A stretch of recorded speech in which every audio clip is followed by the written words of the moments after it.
Maybe you're not lost. Maybe you're just outgrowing a version of your life that no longer fits. You didn't click on this by accident. Something in you, quiet, restless, tired of pretending, recognized this moment before your mind did. And by the end of this video, you won't just feel understood. You'll see why the exhaustion, the discomfort, the sense that this can't be it, were never signs that you're broken. They were signs that something in you is waking up. And the real question isn't who you are. It's whether you're ready to live like it. If you've carried that feeling your whole life, the sense that you're slightly out of place in your own world, you're not imagining it. It shows up in small ways at first. You can do the job. You can play the part. You can smile at the right moments.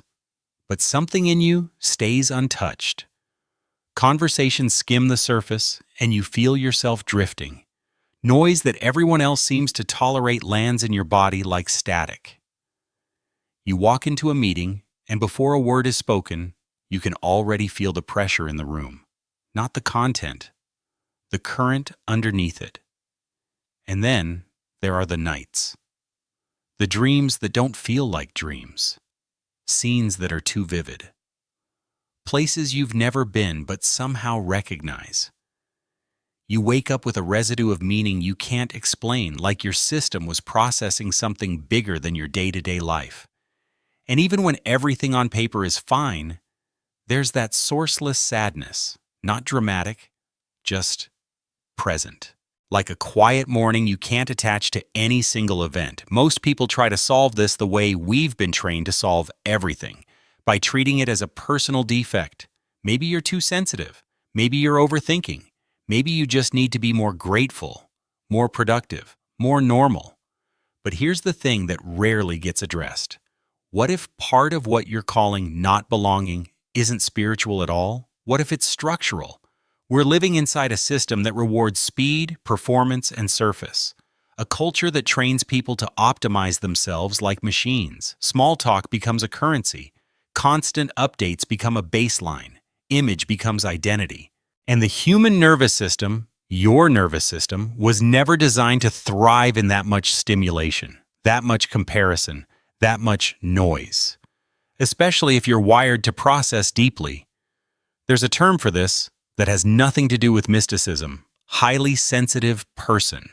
And I'm not saying that as a label you should cling to. I'm saying it as a lens that can finally make sense of your experience. Research on sensitivity shows that some people have nervous systems that take in more data, process it more thoroughly, and respond more intensely to subtle cues, tone, atmosphere, tension, emotional shifts.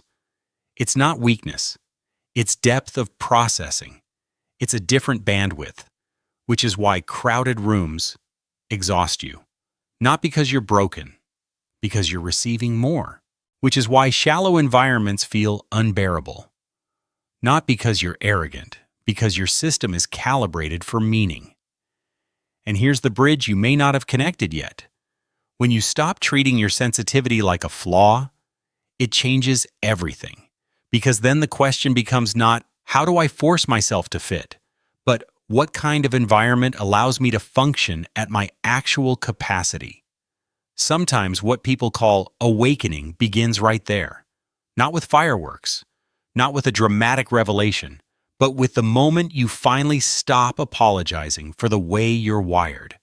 The moment you realize you've been trying to compress a deep, responsive nervous system into a culture that prizes numbness and speed. And the pain you felt was the friction of that mismatch. So yes, you might be out of sync, but that doesn't mean you're defective. It might mean you're finally sensitive enough to notice what was never meant to feel normal in the first place. And once you see that, you can stop blaming yourself for the signal. You can start listening to it. And once you start listening to the signal instead of blaming yourself for it, something else becomes obvious. There are parts of you that feel older than your current life, not in a dramatic way, in a quiet, persistent way, like a skill you can't explain, like a knowing that shows up before logic has time to catch up, like a refusal, deep in your body, to keep living at half volume. But here's the thing most people miss. If you carry that kind of sensitivity, that kind of depth, you don't survive modern life by staying fully open. You survive by dimming. You survive by turning certain parts of yourself down so you can function, so you can get through the day, so you can keep your job, so you can stay normal enough to be accepted. That dimming isn't a moral failure. It's an adaptation. It's a protection strategy your nervous system learned long before you had words for it. And this is where the twist begins. What you've been calling forgetting might not be a mistake. It might be a design. Not the kind of design that someone forced on you from the outside. The kind your own system created because it was the only way to get you here intact. The only way to keep you moving through a world that would have overwhelmed you if you stayed fully awake to everything you were sensing. Think about it. If you had walked into your teenage years, your early adulthood, your first jobs and relationships with full access to your deepest awareness, you wouldn't have been able to play the game at all. You would have seen too much, felt too much, recognized too quickly where things were hollow, and you would have either burned out or you would have had to build a life around a truth you weren't ready to hold. So your system did something brilliant. It gave you amnesia in the places where remembering too early would have broken you. It didn't erase you. It concealed you. And what you're experiencing now, the restlessness, the friction, the increasing intolerance for surface, might not be you falling apart. It might be you coming back online. Because there comes a point where the strategies that once kept you safe become the very things that keep you stuck. The mask that helped you belong starts to feel like suffocation. The edits you make to yourself start to feel like a kind of betrayal. The "I'm fine" starts to taste like a lie you can't swallow anymore. You feel it, don't you? That subtle pressure, that sense that something in you is trying to return, not to make you special, not to inflate your ego, but to make you whole again, to restore the parts of you that you had to set aside just to survive. And here's what makes this so difficult. When you've been dimmed for a long time, the first moments of reactivation can feel like disorientation, like you're losing your grip, like you're off, like you're breaking. But it's not breaking. It's recalibration. It's the moment your internal truth starts refusing to live under the terms of your old life. So if you've been telling yourself, "I must be doing something wrong," let this land differently. Maybe you've been doing exactly what you needed to do until now. And now the season is changing. Now the part of you that went quiet so you could survive is beginning to speak again. In your body, in your dreams, in the way you can't tolerate what you used to tolerate, in the way compromise feels heavier than it used to. This is the difference between being lost and being redirected. Most people confuse the two because they look the same from the outside. Both involve discomfort. Both involve uncertainty. Both involve the collapse of what used to work. But one is destruction, and one is preparation. So here's the key. Recognition is the first layer. It's the moment you realize, oh, this is real.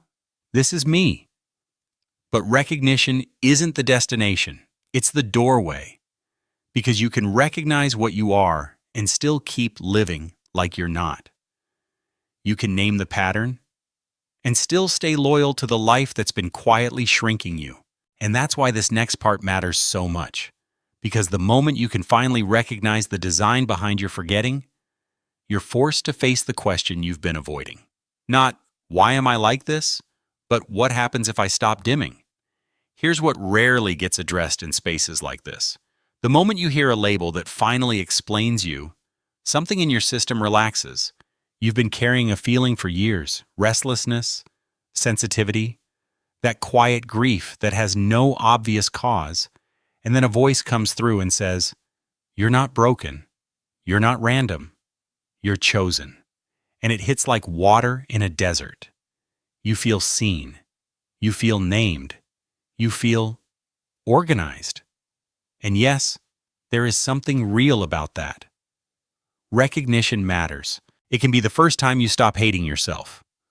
But there is also a trap hidden inside the relief. Because your brain doesn't just register meaning. It registers reward. When you get called special, when you get called a light, when you get called the one who remembers, your nervous system gets a hit of pleasure. A clean hit. A simple hit. It's dopamine. The chemistry of finally. The chemistry of I knew it. The chemistry of I'm not alone. And dopamine is not evil. Dopamine is motivation. But dopamine also has a shadow. It can make you mistake a feeling for a transformation. It can make you confuse being named with becoming. You feel it, don't you? You watch something like this, and part of you wants to rush to the comments, to declare it publicly, to anchor it in words so it feels solid. I'm ready. I remember. This is me. And in that moment, your identity gets reinforced by a crowd of people who speak the same language. It's comforting, it's beautiful, it's also dangerous if you stop there. Because that is where many people stall, not because they're weak, because the brain loves shortcuts. Your mind would rather consume an identity than build one. It would rather feel chosen than do the quiet work of choosing itself every day. And this is the phenomenon we're naming here. Identity consumption. It's when you keep collecting labels that resonate. Empath, starseed, healer, guardian, awakened, like souvenirs. Not because you're fake. Because it feels like progress. It feels like movement. But it's movement in your imagination, not in your life. Recognition becomes entertainment. Spirituality becomes content. And you can binge it the way you binge any series. One transmission after another. One label after another. One "this explains everything" after another. And meanwhile, your habits stay the same. Your boundaries stay negotiable. Your relationships stay misaligned. Your nervous system stays on fire. Your calendar stays packed with things you don't even respect. Your mouth keeps saying yes when your body is screaming no. So let me ask you a question that cuts through all of it.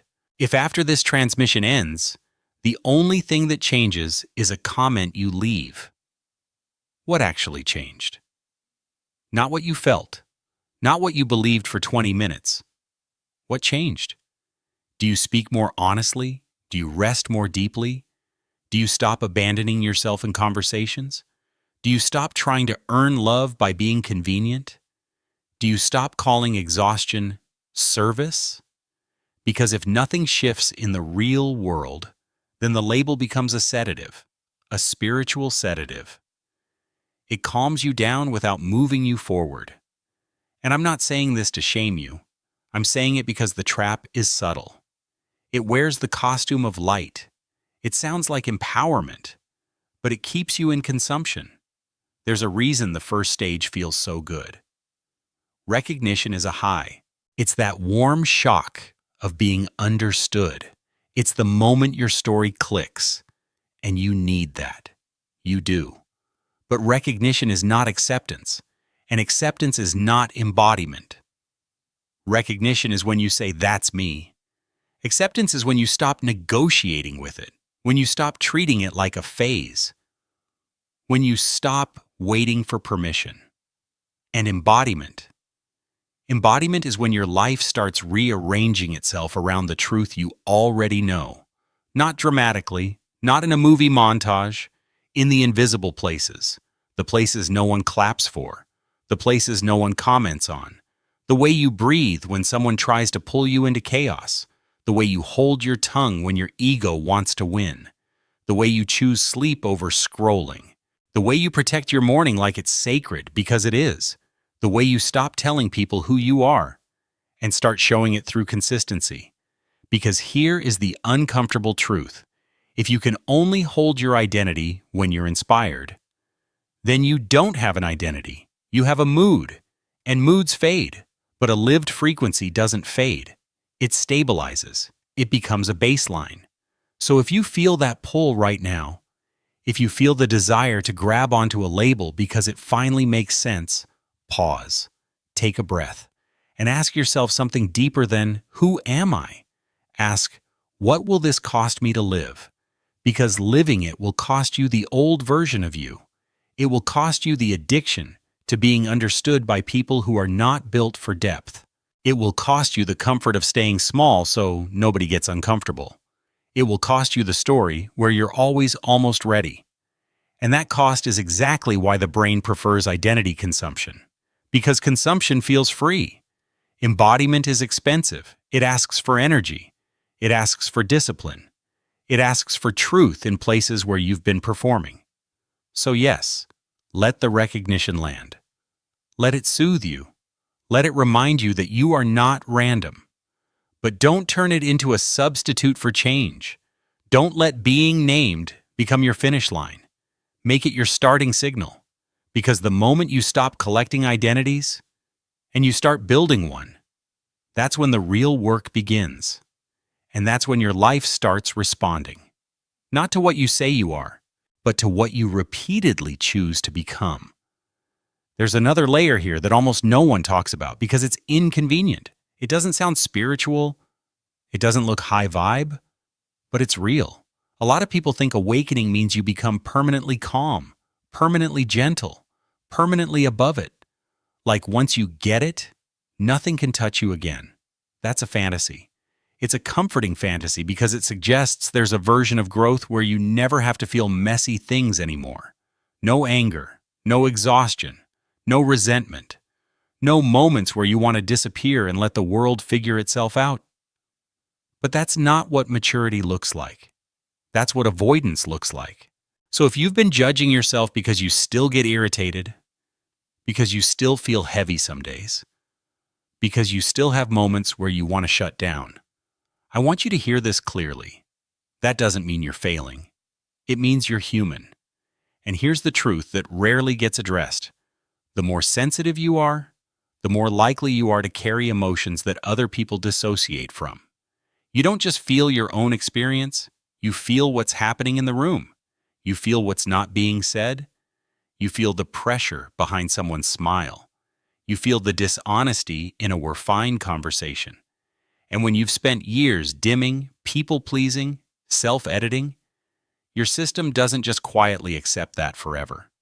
At some point, it pushes back. That pushback often shows up as anger. Not because you're becoming low frequency, but because a boundary that should have been there a long time ago is finally trying to form. Anger is not a spiritual defect. Anger is data. It's your nervous system saying something that matters to you is being violated. Something sacred in you is being crossed. Your time, your truth, your dignity, your energy, being treated like it's disposable. And you can respond to that in two distorted ways. You can collapse and tell yourself you shouldn't feel it. You can shame yourself back into silence. You can call it shadow and then try to erase it. Or you can inflate it and let it take over. You can weaponize it. You can become hard. You can start using truth as a knife because you're tired of being the one who bleeds. Neither of those is power. Power is the third path. Power is staying kind without staying available to harm. Power is compassion with structure. Power is love that has a spine. Unconditional love does not mean unconditional access. Let that land. It doesn't mean you tolerate disrespect. It doesn't mean you keep explaining yourself to people committed to misunderstanding you. It doesn't mean you keep shrinking so other people can stay comfortable. It means you don't let hatred take your heart while you build the boundary your life requires. Because here's what happens when you confuse love with softness. You become a doorway. Everyone walks through you, and you call it service. You call it being the bigger person, but your body keeps the score. Your nervous system keeps the receipts, and eventually you burn out. And then you think you've lost your light? You haven't lost your light. You've been leaking it. So if you're feeling tired lately, not just physically, but spiritually tired, the kind of tired that comes from holding everything together, pay attention. That isn't proof you're not evolving. It might be proof you're evolving into a version of yourself who can no longer survive on self-abandonment. There's also grief here, that sourceless sadness, that quiet mourning you can't explain. People will try to diagnose it, fix it, medicate it away, but sometimes grief isn't pathology. Sometimes grief is your heart staying open in a world that rewards numbness. Sometimes grief is the evidence that you still care. And if you've been trying to bypass it, trying to think positive, trying to force yourself into constant gratitude, let yourself stop. Because forced positivity doesn't heal you. It silences you. And what you're learning now, what integration actually requires, is the ability to hold your full humanity without making it a reason to shrink. You can be loving and still say no. You can be compassionate and still walk away. You can be gentle and still be unmovable. That is the kind of steadiness that changes a room. Not the performance of calm, not the spiritual mask. Real steadiness. The kind that doesn't come from never feeling anger, but from knowing what to do with it. The kind that doesn't come from never feeling pain, but from refusing to turn pain into cruelty. So if you've been afraid of your own intensity, if you've been scared that your anger makes you less awakened, let this reframe it for you. Your anger might be the part of you that remembers your worth. Your exhaustion might be the part of you that's done pretending you have endless resources. And your real work is not to eliminate those signals. It's to translate them, to let them form boundaries instead of bitterness, to let them build integrity instead of isolation. Because the deepest authority you will ever embody isn't dominance, it's coherence. It's being so internally aligned that your kindness is real and your boundaries are real. And you no longer betray yourself just to keep the peace. And when you reach that level of honesty, something shifts. You stop trying to be nice, and you start becoming true. There's a moment in this process that almost no one prepares you for. Not the moment you start seeing patterns. Not the moment you realize you've been living out of alignment. Not even the moment you finally stop dimming yourself. The moment that hurts in a quieter way is this: when you begin to change, and the people you love don't come with you. At first, it's subtle. You don't announce anything. You're not trying to be different. You're just a little more honest, a little less available for nonsense, a little less willing to laugh at things that don't feel true. And you think, this is good, this is growth.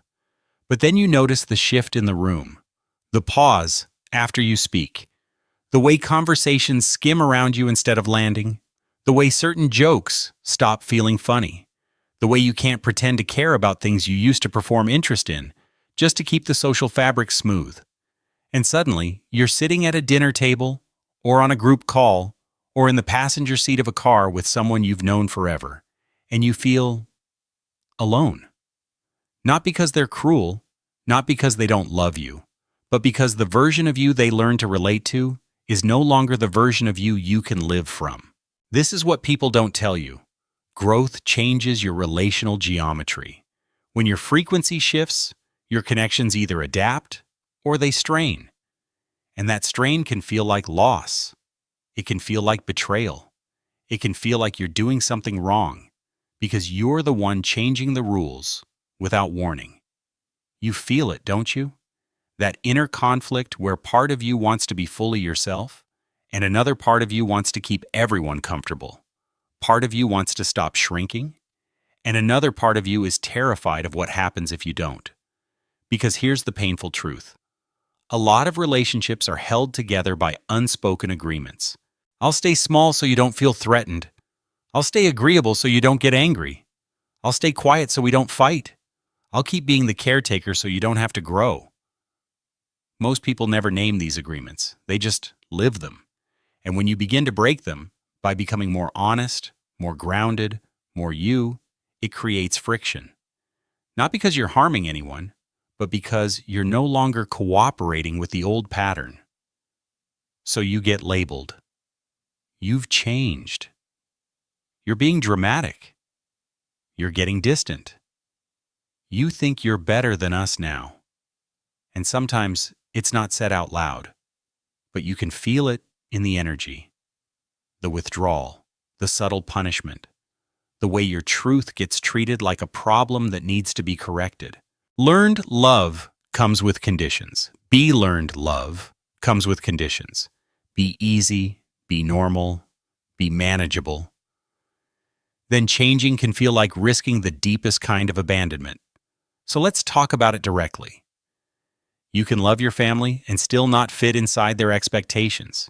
You can honor where you came from and still outgrow the emotional ceiling of the environment that raised you. You can be grateful for what they gave you and still acknowledge what they cannot give you. This is not cruelty. This is clarity. And clarity feels cold to people who benefited from your confusion. Now here's what rarely gets addressed. Sometimes your family doesn't resist you because they don't care. Sometimes they resist you because your growth forces them to feel what they've been avoiding. If you become more self-respecting, it highlights where they've abandoned themselves. If you stop people-pleasing, it exposes how much the relationship relied on you managing everyone's emotions. If you set boundaries, it triggers the parts of them that equate boundaries with rejection. So they call it selfish. They call it arrogance. They call it not being who you used to be. But you weren't who you used to be. You were who you had to be to survive there. And now you're becoming someone else. Someone who can breathe. Someone who can tell the truth without immediately apologizing for it. Someone who doesn't need to be understood by everyone in order to remain stable. And that's the loneliness upgrade. Because as you become more coherent, the gap between your internal experience and what the people around you can meet becomes more visible, not less. Some relationships will stretch. Some will soften. Some people will surprise you and grow right beside you. And some won't. And both outcomes are real. Both outcomes are part of the architecture of this season.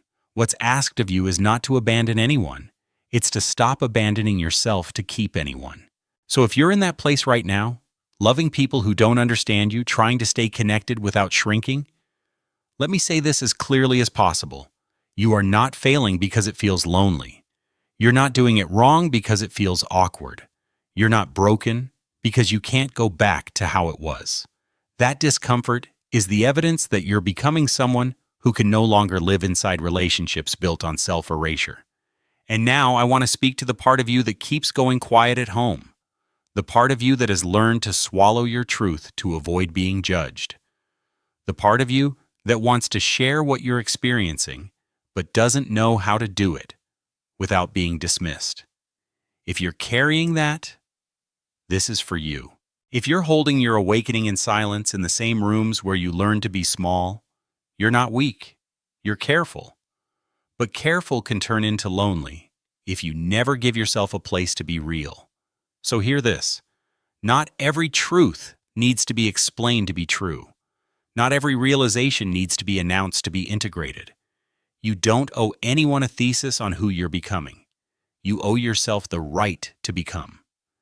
You can choose the timing. You can choose the language. You can choose the person who has earned the right to hear your inner world. And if your family can't hold it, that doesn't mean you stop loving them. It means you stop seeking recognition from the one place that is least equipped to give it. Because sometimes the most mature thing you can do is this: love people as they are. And stop asking them to validate what they cannot perceive. You don't need to be understood by everyone. You need to be true. And when you stop negotiating your truth just to preserve proximity, something shifts. The loneliness doesn't vanish, but it becomes cleaner. It becomes less about rejection and more about refinement. And that refinement is preparing you for what comes next. Because the moment you stop trying to be relatable to everyone is the moment you become available to the connections that can actually meet you where you are. The ones that don't require you to dim. The ones that don't punish you for growing. The ones that feel like exhale. So now we come to the point where most people quietly back away. Not because they don't believe what they felt. Not because the recognition wasn't real.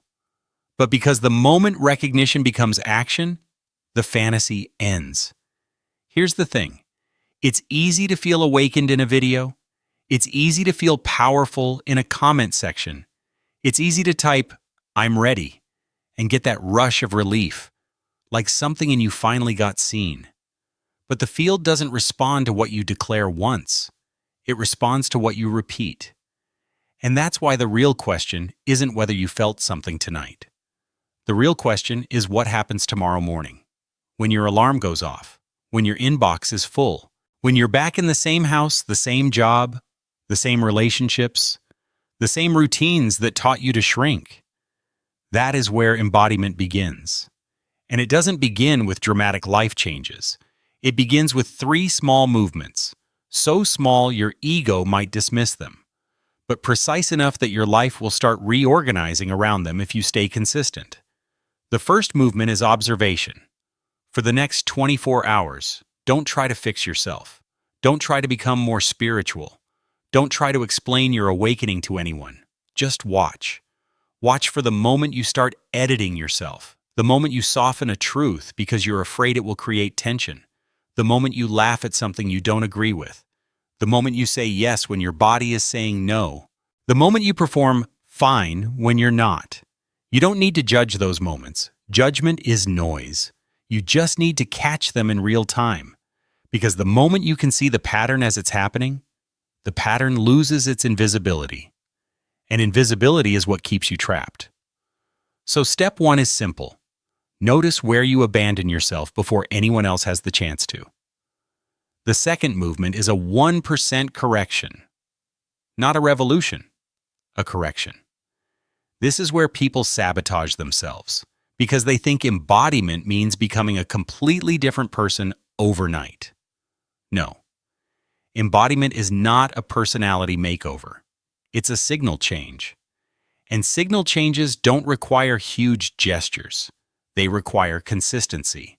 So tomorrow choose one moment, just one, where you usually shrink, and shift it by 1%. Maybe you don't give the full speech you've been holding back, but you stop apologizing for your opinion before you've even spoken. Maybe you don't cut someone off with a boundary speech, but you say, "I can't do that today," without giving a 10-minute explanation. Maybe you don't confront your whole family, but you stop pretending you agree just to keep the peace. 1%, one sentence, one breath where you don't fold. Because here's what's true. Your frequency is not proven by your beliefs. It's proven by your behavior under pressure. And the smallest moment of self-respect repeated daily does more to transform your life than 1,000 inspired thoughts that never become action. Now, the third movement is the one that makes everything sustainable: energy conservation. If you are the kind of person who stabilizes rooms, who absorbs tension, who senses what's wrong, who carries responsibility without being asked, then you need to understand something. You cannot hold a steady signal from a depleted body. You can't. And a lot of sensitive people have been trained to treat exhaustion as normal, to treat overgiving as virtue, to treat constant availability as love. But that's not love. That's leakage. So if you want to know what ready looks like in real life, it looks like protecting your vessel, sleeping enough, eating enough, hydrating, moving your body, and most importantly, saying no to unnecessary noise. It looks like turning down the volume on conversations that drain you. It looks like stepping out of spaces that require you to become smaller. It looks like not doom scrolling your nervous system into fatigue and then wondering why you can't feel your intuition. Let me give you an image that you already understand. A lighthouse does not swim out into the ocean to rescue every boat. It doesn't chase storms. It doesn't prove itself by suffering. It stands. It stays lit. It holds its position so others can navigate. If you're wired to be a stabilizing presence, your job is not to burn yourself out trying to save everyone. Your job is to remain coherent. And coherence requires rest. This is what people misunderstand. Embodiment is not glamorous. It's not dramatic. Most of it happens in private, in the moments no one claps for, In the morning, when you choose not to check your phone for the first 30 minutes because you're protecting your signal. In the afternoon, when you choose a boundary instead of a resentment. In the evening, when you choose to stop explaining yourself to someone who has already decided not to hear you. This is the work. And it's why so many people stall after a beautiful recognition experience, because they want the transformation without the repetition. They want the identity without the discipline. They want the mission without the maintenance. But the field doesn't move for what you want.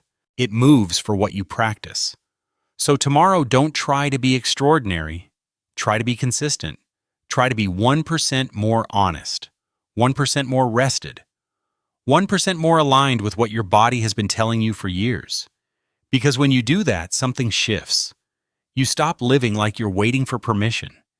And you start living like your life is already the place where your signal matters. That's how realities reorganize. Not through a single moment of inspiration, but through small, repeated choices that tell the world, without needing to announce it, I'm not going back to sleep. Now we move into the part of this transmission that almost no one explains correctly, because the word authority has been ruined. On Earth, authority usually means volume, status, power plays. Being the person who speaks the loudest and gets the final word. But the kind of authority that actually changes reality? It's the opposite. It's not the ability to dominate a room. It's the ability to stabilize it. It's not the ability to win an argument. It's the ability to stay coherent while everyone else is losing themselves. And you've met someone like this before, even if you didn't have language for it. Not the most charismatic person, not the most popular person, but the one who walks into chaos, and somehow the chaos starts to rearrange itself. People breathe differently around them. The room gets quieter, not because they demanded it, but because their nervous system is not participating in the panic. That is authority. And here's the truth. If you've felt out of place your whole life, it may be because you were built for this specific function. Not to perform, but to hold. Not to chase attention, but to become a reference point. Because when you can hold your frequency under pressure, you become something rare in this era. A stable signal in a noisy field. Let's make it real. You know that moment in a meeting when the temperature shifts? Someone makes a passive-aggressive comment. Two people start competing for control. The room fills with unspoken tension. And suddenly everybody is performing, smiling too hard, agreeing too fast, trying to stay safe. Most people get pulled into it without realizing. They mirror the stress. They match the defensiveness. They become the same frequency they secretly hate being around. But you don't have to. Authority looks like this. You feel the tension rise, and you don't rush to fix it. You don't rush to people please. You don't rush to make yourself smaller so the room can stay comfortable. You slow down. You breathe. You choose your next words with intention. And sometimes the most powerful thing you do is simply not reacting. Not because you're numb, because you're awake. Or think about it online. You open your phone and it's outrage, outrage, outrage. Someone's wrong. Someone's evil. Someone's embarrassing. Someone's being punished. And you can feel it. The pull. That little hook that tries to drag your nervous system into the storm. To comment. To dunk. To prove you're on the right side. But here's what rarely gets addressed. A lot of activism online is just unprocessed emotion looking for a target. A lot of truth-telling is just dysregulation wearing a crown. And if you're sensitive, if you're a deep processor, if you're wired to read a room before anyone speaks, you are the easiest person to hijack. Because your empathy becomes a doorway.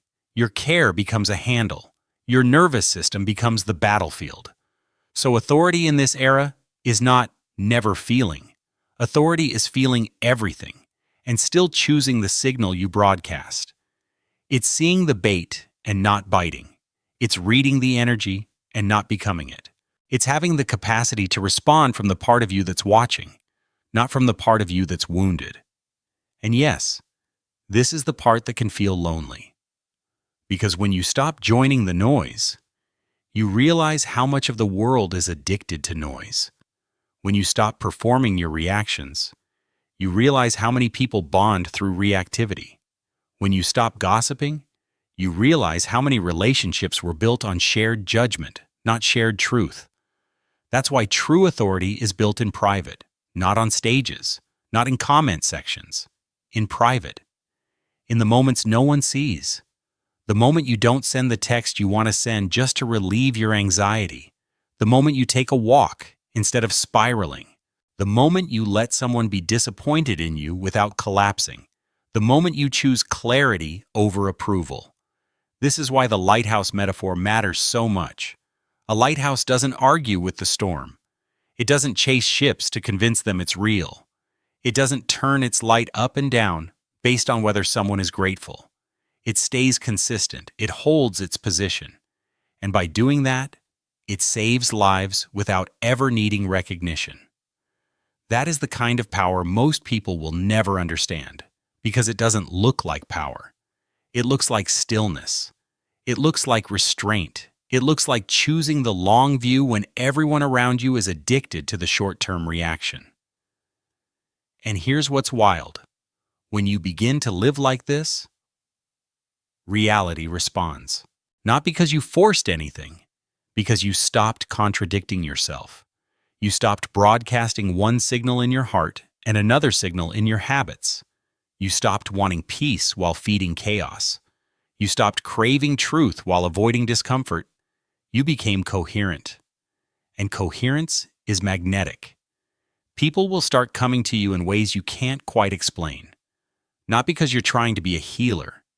Not because you're advertising a mission, but because their system can feel that you're safe, that you're not going to escalate them, that you're not going to collapse when they're messy, that you can hold the moment without needing to control it. That's what real authority is. It's not being above anyone. It's being anchored. And when you become anchored, you don't just change your own life. You change what's possible in every room you enter. Because the field always follows the strongest signal. Not the loudest one. The steadiest one. And now we have to correct something before it turns into a trap. Because the moment you start to feel your strength again, the mind immediately wants to make it dramatic. It wants a costume, a title, a mission that looks impressive on the outside. It wants you to believe you're here to save everyone, and that's where people break. Not because they aren't real, not because they aren't gifted, but because they confuse awakening with performance. They confuse purpose with pressure. They confuse love with self-erasure. Here's the truth. The loudest teachers rarely say, "You are not required to burn to be useful. You are not required to collapse to prove you care. You are not required to carry the entire world on your nervous system." That isn't service, that's martyrdom. And martyrdom is not a higher frequency. It's an old survival pattern wearing spiritual language. If you've ever felt that Messiah complex rise, this subtle belief that you have to fix the family, fix the room, fix the timeline, fix the planet, listen closely. That impulse often comes from a wound. The wound that says, if I'm not needed, I'm not safe. If I'm not useful, I'm not loved. If I'm not constantly giving, I don't deserve to exist. You feel it, don't you? So we're not going to feed that. We're going to ground this transmission where it belongs, in sustainability, in embodiment, in the kind of power that lasts longer than a weekend of inspiration.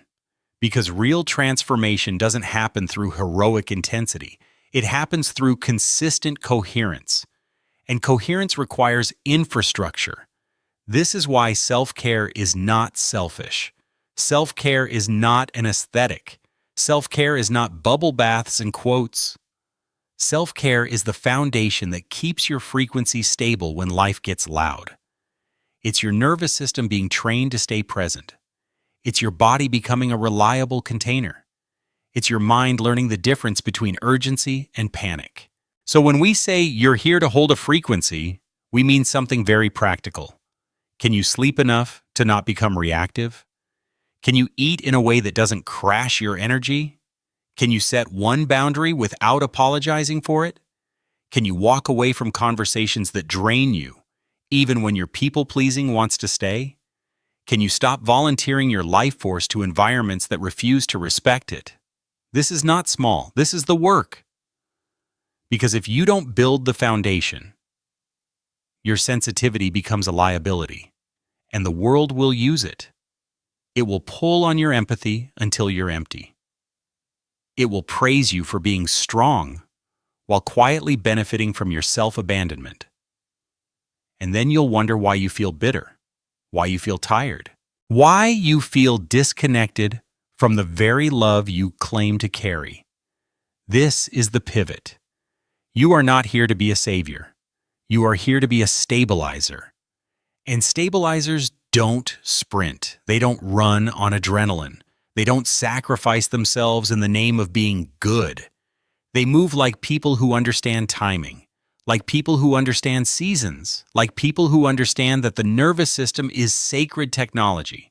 So let's connect the entire journey right here in a way you can actually live. It started as misfit. That feeling that the surface level life wasn't enough, the meetings, the small talk, the endless proving. Then recognition happened. Not as a label, but as a mirror. You realized, I'm not broken. I'm responding to something real. Then integration began. You stopped chasing the high of being named, and you started asking the uncomfortable question, what changes when no one is watching? Then the practice started. Not the glamorous kind, the 1% kind, the kind that looks like breathing before speaking, leaving the room before you explode, saying no before resentment builds, choosing rest even when your inner martyr says you haven't earned it. And then, stability, the quiet kind of authority, the kind we just spoke about, a field that doesn't wobble every time someone disapproves, a presence that doesn't need applause to stay true. And from that stability, something natural happens. You begin to radiate without trying. You begin to impact without forcing. People feel safer around you, not because you're perfect, but because you're consistent. You're not broadcasting chaos and calling it passion. You're not leaking pain and calling it truth. You're not manipulating attention and calling it mission. You're coherent, and coherence spreads. Not as a performance, as a permission. Your life becomes a signal that says, it's possible to be sensitive and strong. It's possible to be loving and boundaried. It's possible to care without collapsing. That is the upgrade. That is the maturity. That is the difference between identity and embodiment. And if you take nothing else from this section, take this. The goal is not to become a spiritual hero. The goal is to become a stable human being who carries a clean signal. Because the world doesn't need more martyrs, it needs more anchors. And you don't build an anchor by destroying yourself. You build it by tending the foundation day after day until your presence becomes sustainable. That's the path. That's the real mission. And it begins with how you treat your own life force. So here's where we land this. Not with a ritual, not with a performance, not with you trying to prove anything to anyone in a comment section. Because if this transmission did what it was meant to do, it didn't just make you feel seen. It made you honest. And honesty has weight. It changes what you tolerate. It changes what you feed your attention. It changes what you call normal. So I'm not going to ask you to type a magic phrase. I'm not going to tell you that your destiny depends on the right words in the right order. That's not how real embodiment works. Real embodiment is quiet. It's what you do tomorrow morning when your alarm goes off. It's what you do in the meeting when your nervous system wants to disappear. It's what you do when your family triggers that old part of you that thinks love equals shrinking. It's what you do when you feel the familiar pull to over-explain yourself to people who are committed to misunderstanding you. This is the upgrade. Don't just declare it, demonstrate it. Not to the internet, to your own life. Because recognition is a spark, but rhythm is the fire. And the world doesn't change because you were inspired for 15 minutes. It changes because you became consistent for 15 weeks. So if you're still here with me, let me give you a simple, grounded invitation. Take one thing from this video and turn it into a measurable shift. One boundary you stop negotiating. One conversation you don't abandon yourself inside. One habit you choose because it stabilizes you, not because it impresses anyone. One no that protects your energy. One yes that aligns with your truth. And then do it again. That's how you build a frequency that doesn't collapse under pressure. That's how you stop being a person who only understands themselves in theory, and you become a person who can hold themselves in reality. Now, if this perspective gave you language for something you've been carrying alone, if you've been walking around thinking you're too sensitive, too intense, too much, and this helped you see that maybe you're not broken, maybe you're just mismatched to the noise, then share it. Not as a doctrine, not as the final truth. Share it as a lifeline, because you know someone. There is someone in your life who is exhausted from pretending they're fine. Someone who's been shaming themselves for needing depth. Someone who keeps wondering why the normal world feels like it costs them more than it costs everyone else. Send them this, not to convert them, to relieve them, to let them breathe. And if you want to stay connected to this kind of work, this blend of grounded psychology and higher perspective, then subscribe. Not because you have to, but because you're building a library for your future self. The version of you that will forget on a hard day. The version of you that will need to be reminded. And before you go, let me leave you with the one paradox that ties this entire journey together. Maybe you didn't arrive here by accident, but the real test is not how you found this video. It's how you leave it. Do you leave it with another label? Or do you leave it with a different rhythm? Because the world doesn't need more people who can speak the language of awakening.